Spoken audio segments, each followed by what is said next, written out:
Bienvenue dans cette nouvelle édition du Non-Stop Info. Au sommaire, le Cameroun reçoit pour la première fois la nouvelle secrétaire de l'Organisation internationale de la francophonie. Pendant 4 jours, Michaël Jean va s'entretenir avec le président Paul Biya, des membres du gouvernement, mais aussi des acteurs de la société civile. L'élection présidentielle au Togo aura lieu dans une dizaine de jours, le 25 avril 2015. L'emploi des jeunes y occupe une place de choix dans la campagne. Il serait près de 30% au chômage.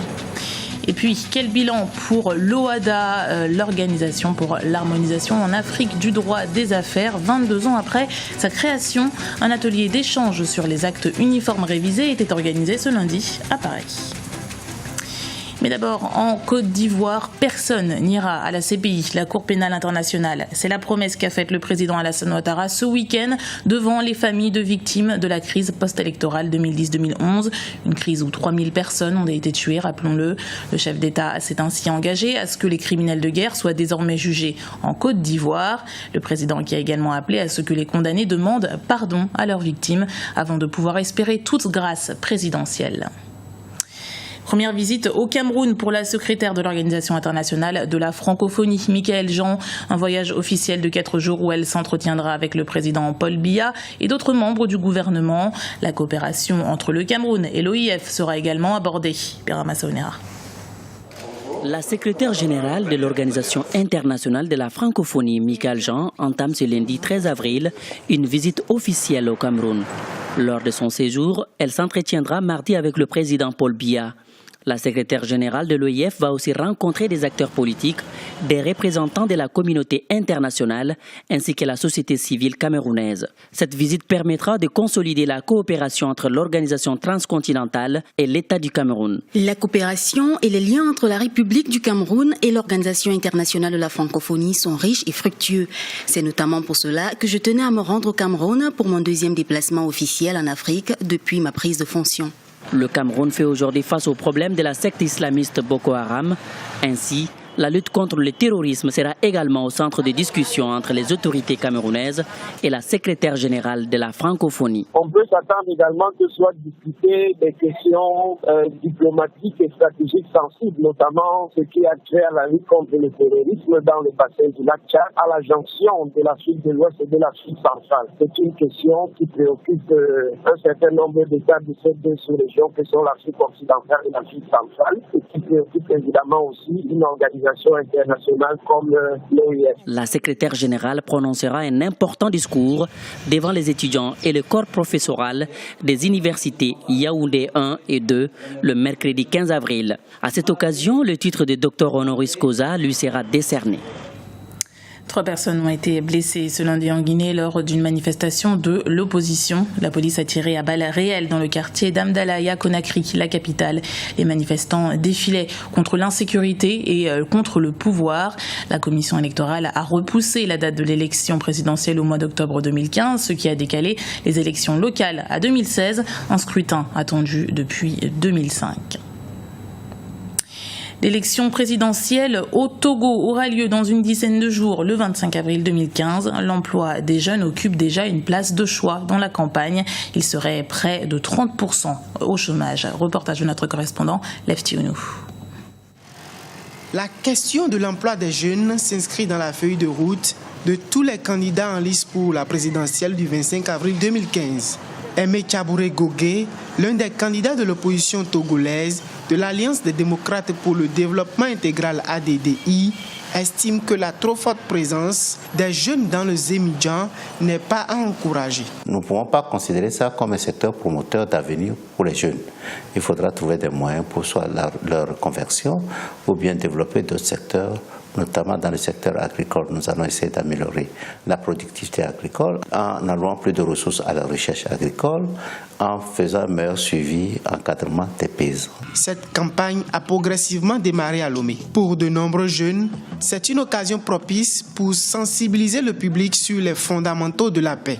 J'aimerais sensibiliser tous les jeunes que de voir comment notre pays est en paix que cette élection se déroule dans la paix, dans la non-violence, pour que la paix règne toujours dans notre pays. Je ferai porte à porte pour expliquer réellement la situation qui provoque maintenant dans ce pays. Et je vais expliquer la position réelle de notre candidat sur le bulletin de vote. Une campagne sans violence est aussi souhaitée par le peuple togolais et les acteurs politiques en lice pour le scrutin. Sur la question du chômage des jeunes, le candidat du mouvement citoyen pour la démocratie et le développement MCD, Mohamed Chassona Traoré, propose de mettre en place une institution financière pour les jeunes porteurs de projets.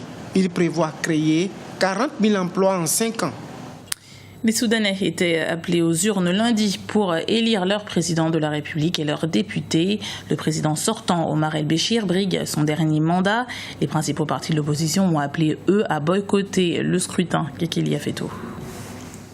C'est un pays de 37 millions d'habitants en Afrique de l'Est. Les Soudanais sont appelés aux urnes à partir de lundi et jusqu'au 15 avril pour élire le président de la République et leurs députés. Des scrutins qui, aux yeux des observateurs, revêtent plusieurs enjeux. Les enjeux présidentiels de ces élections pour le Soudan sont principalement des enjeux économiques parce que le Soudan souffre de la crise qui se passe au niveau du pays, notamment liée aux sanctions économiques et aussi à ces guerres qui sont dans le Darfour et aussi dans le Nil bleu. Donc, il y a aussi un besoin pour la population, un besoin de réconciliation, un besoin aussi de la fin de la guerre qui se trouve au niveau du sud et aussi au niveau de Darfour. Si le parti du Congrès national, celui du président Omar El-Béchir, est quasi certain de la réélection de son candidat, l'opposition de son côté appelle à boycotter ce qu'elle considère comme un simulacre d'élection. L'opposition voudrait la mise en place d'un gouvernement transitoire permettant une meilleure représentativité de toutes les sensibilités politiques du pays pour faire face aux nombreux défis que le Soudan doit relever. Pour le président Béchir, éventuellement s'il gagne les élections, son dernier mandat, la fin des poursuites de la Cour pénale internationale et ce qui va s'acheminer vers la solution du président kenyan, se présenter et essayer de jouer la transparence et jouer la justice en tant que telle. Autre chose, il y a aussi les enjeux de la réconciliation avec le Soudan du Sud pour qu'il y ait un bon partage des revenus de ce pétrole, notamment au niveau de l'acheminement avec les pipeline. Le chef de la commission électorale du Soudan, Mukhtar Al-Sam, a annoncé ce samedi que tous les préparatifs pour le début des élections présidentielles de lundi étaient achevés, indiquant par ailleurs l'arrivée de 221 observateurs internationaux. La République du Soudan est indépendante depuis le 1er janvier 1956 et alterne des régimes présidentiels et parlementaires depuis cette date. 15 candidats de l'opposition affrontent le président Omar El-Béchir pour cette présidentielle 2015.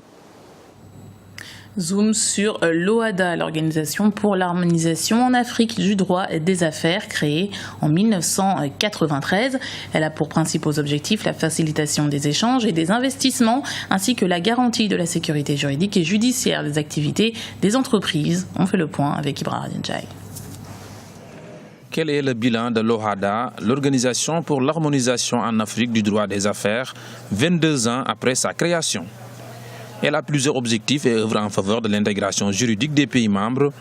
L'OHADA organise un séminaire les 7 et 8 mai 2015 à Douala, au Cameroun, sous le thème « Regard critique sur les difficultés liées au recouvrement effectif des créances sous OHADA et les réponses appropriées ». L'institution a plusieurs ambitions, notamment la promotion de l'entrepreneuriat dans les pays membres. Il faut savoir que parmi les textes dont nous avons eu à parler, il y a l'acte uniforme relatif aux droits des sociétés commerciales et du groupement d'intérêt économique. Nous venons de réformer donc ce texte-là. Quand on veut faire affaire aujourd'hui dans l'espace OHADA, il faut partir de ce texte. C'est en vertu de ce texte que vous pouvez choisir la forme de votre société. C'est en vertu de ce texte que vous allez connaître les procédures à suivre pour constituer effectivement votre société. Et c'est également en vertu de ce texte que la gouvernance de votre entreprise est déterminée.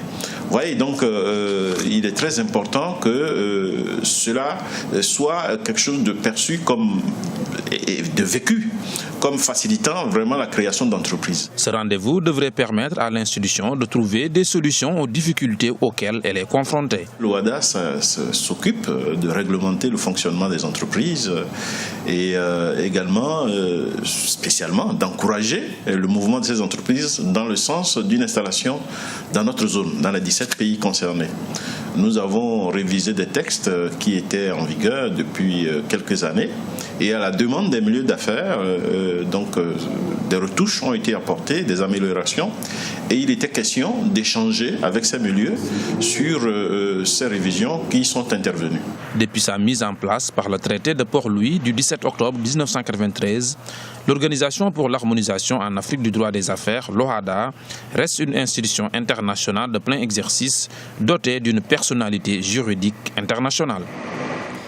C'était le journal de la rédaction. Merci de l'avoir suivi. Retrouvez dans un instant une nouvelle édition du Non-Stop Info sur Africa 24.